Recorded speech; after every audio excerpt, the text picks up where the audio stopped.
Ikkita qaynona bilan qiyin emasmi deb savol berishadi qizlar. To'g'risi bugun bitta narsadan afsuslandim. Buvijonni ozgina mazalari bo'lmadi. Kapelnitsa qilishga to'g'ri keldi.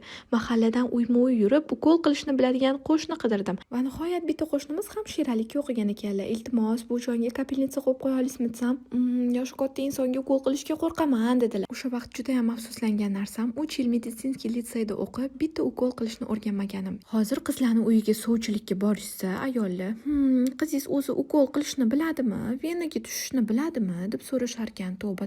Endi ukol qildirish uchun qo'ni-qo'shniga chiqib berishni hojati yo'q. MyCare ilovasi bor-ku, u yerda siz malakali hamshira hamda shifokorlar xizmatidan foydalanishingiz mumkin. Hatto shifokor jinsini o'zingiz tanlaysiz. Mana bu jonga kapelnitsa qo'yish uchun hamshira chaqirdim, bir pasda yetib keldi. Farzandingizga malakali enaga qidirayotgan bo'lsangiz yokida massaj kursi olishingiz kerak, lekin bunaqa havoda massaj olib ko'chaga chiqqan bola shamollab qolish hech gap emas. MyCare bilan detskiy massajistka uyga o'zi keladi. Ilovani Play Market yoki App Store'dan skachat qilib olishingiz mumkin. Qaynonalik masalasiga keladigan bo'lsak, qizlar, menda ikkita qaynona emas, bitta qaynona Oyjon va bitta duogo'y buvijon borlar. Buvijonni kelini bo'lish boshqacha bo'ladi. Buvisi bor kelinlar kommentariyada yozib ketinglar.